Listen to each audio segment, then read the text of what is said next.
used to be referred to as Bisola, but I kind of chose to start referring to myself as Bisola-Mariam because I wanted people to kind of identify me differently, not just with the first name or just one name. I mean, people ask me all the time, why the two names? So that distinctiveness was the reason why I opted for that. And I've been seeking already. I'm a left-hander, and I'm a narcissistic abuse survivor.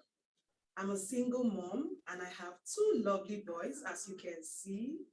They are Alexander and Maximus. Alexander is a Greek name which means helper of men, and Maximus is a Greek name which also means the greatest, or which means the greatest, not also. I happen to be the founder of the Left Handers International Organization. We've done some amazing work in Nigeria, and luckily we were able to get the attention of the Global Leadership Summit at GLS 2020 this year. And our story was listed on the Global Leadership website. If you go online and just type gls.org, you'll find out the story on their website. So my research interests are interpersonal communication, interpersonal violence, domestic abuse, left-handedness, and stigmatization. Lastly, I consider my research perspectives as that of a critical scholar, an interpretative and ethnographic scholar, or perhaps I can as well say I use critical, interpretive, and ethnographic lenses for the work that I do. Yes, move on. So when you look at this picture, what comes to mind? These two pictures rather, what comes to mind? What's the first thing that comes to mind? Just describe in one word and just drop that in the chat quickly. Or you can just say it loud, interrupt me. What comes to mind when you look at those pictures?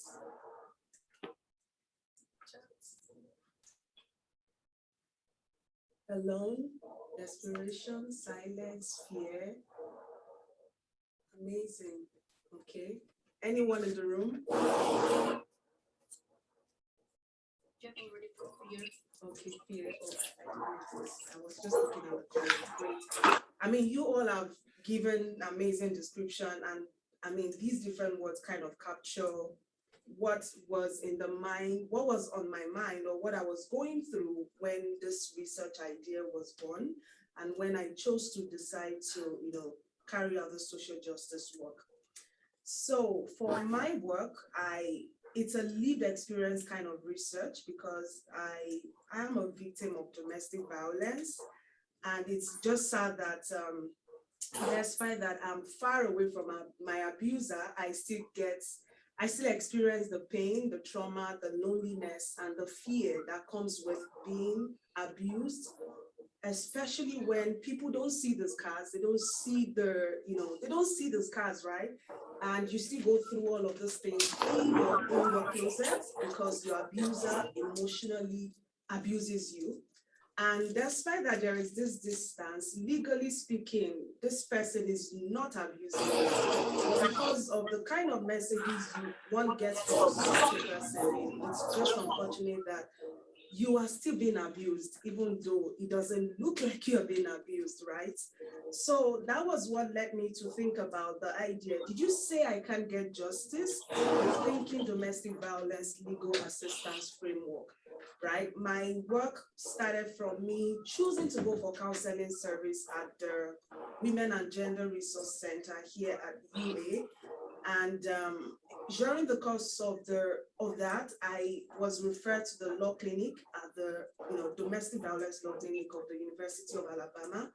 And yes, my case passed as a case of domestic abuse, but it is sad that there is nothing within the existing legal framework that kind of gives me that legal representation or legal assistance that I need as far as my case is concerned.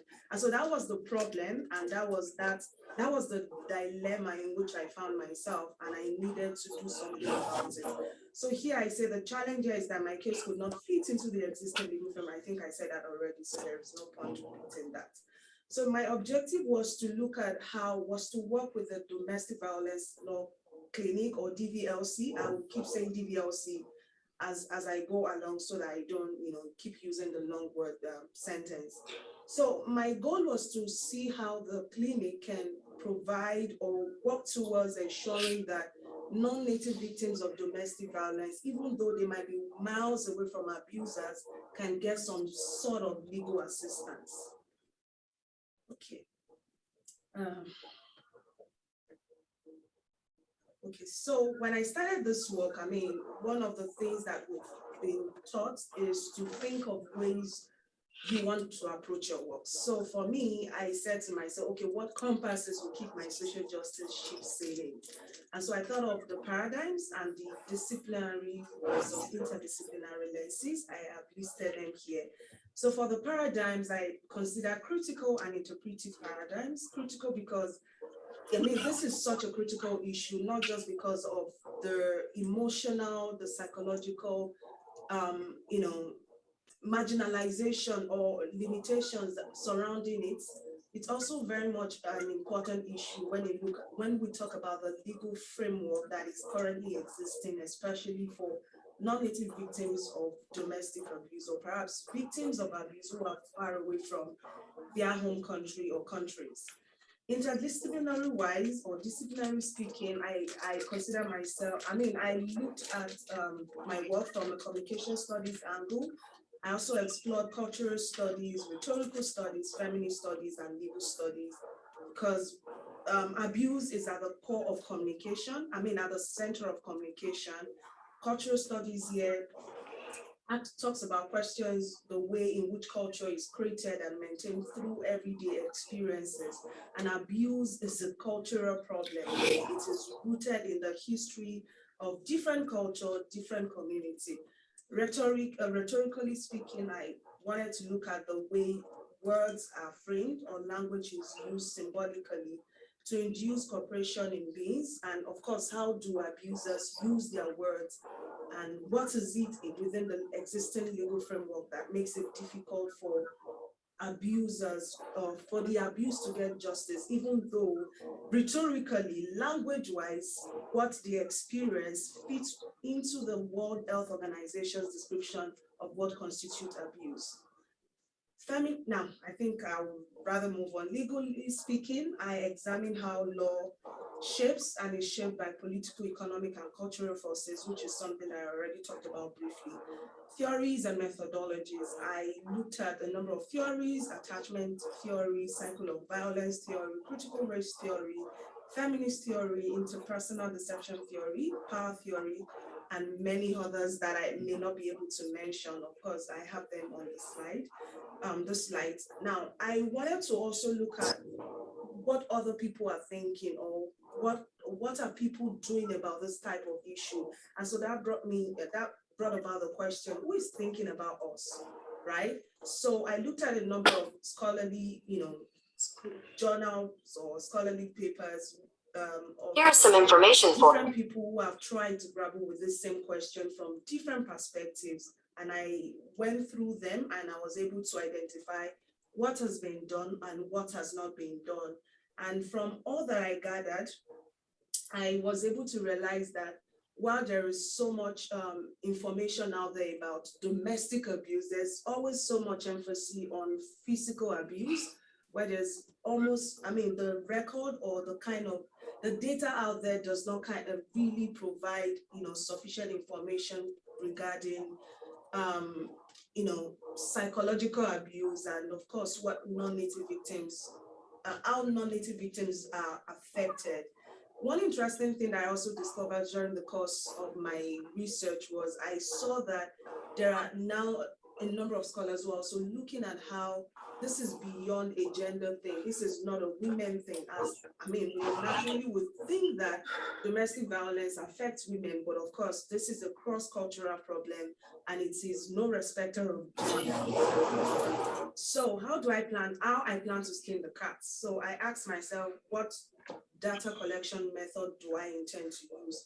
And after going through the whole process back and forth, I was able to identify autoethnography and interpretive phenomenology as my data collection methods. First, through the ethnographic method, I was able to start journaling my personal experiences before now, during the course of the relationship and after I moved here, and specifically when I started receiving counseling and services from the domestic violence law clinic.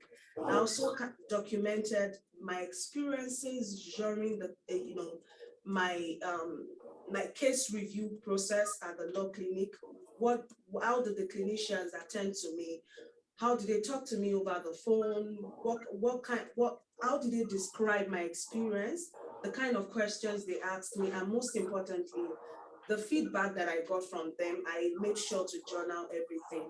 Now, I also turned to interpretive phenomenology because I plan to conduct in-depth interviews with non-native victims of domestic violence.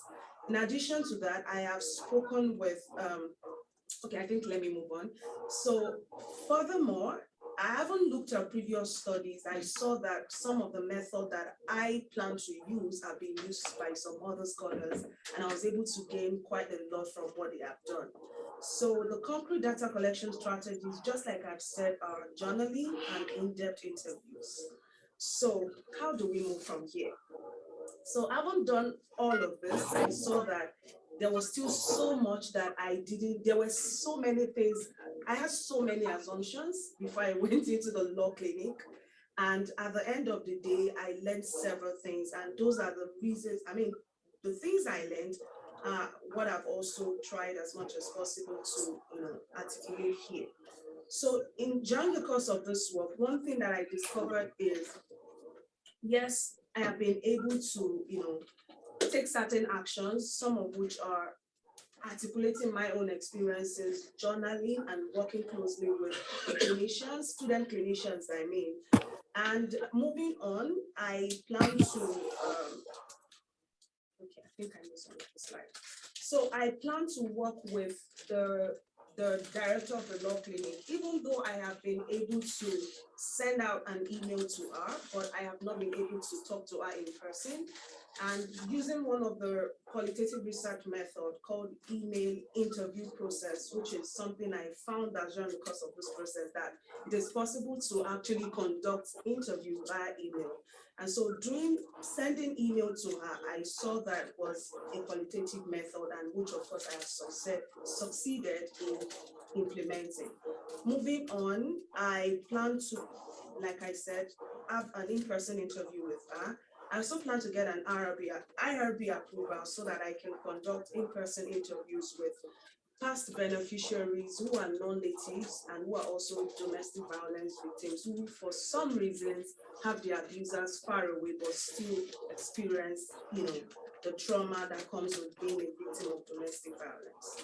So I had some observations, and that's why here I have how do we move from here? So from my observations, I discovered that the very first challenge the clinic has is that it is not an autonomous body. It is under the American Bar Association. And so this limitation makes it difficult for the clinic to take certain decisions or to do an overall, overhauling of the existing legal assistance framework. So in addition to that, the international nature of my case makes it even more problematic because the law in Alabama does not have in personam jurisdictum, which means so my abuser is not here, right? Even though I still get to experience everything that I would experience if I was physically in the same space with this person. It is problematic because one, the law of Alabama does not have access to this person and cannot have control over this person. And so that's one thing I discovered as an emerging theme or trend in this one. And now I find it very complicated and confusing, and that's why I have it here. I say I continue to receive threatening messages which continue to leave me in fear and panic, even though the content of the law report that I got reads that a court will be unlikely to find immediate fear, being that your husband is not in Alabama. So what is disturbing is that despite that my case fits into the legal framework of what constitutes abuse, it does not carry sufficient weight to require that I receive legal action. So that is something that I found really problematic and I intend to explore further. And I guess I've come to the end of my presentation. Two other ideas that I'd like to mention is local and international laws are very crucial in a non-native victim's ability to get justice. And I think it makes sense for law clinics, legal personnel, or people who work with victims to begin to think of ways to modify existing legal assistance frameworks for victims of abuse, especially that the global pandemic, has given us an opportunity to see the world differently. And so it's important to also view abuse differently. Thank you so much for the opportunity to share. Thank you so much. That was really powerful, and appreciate your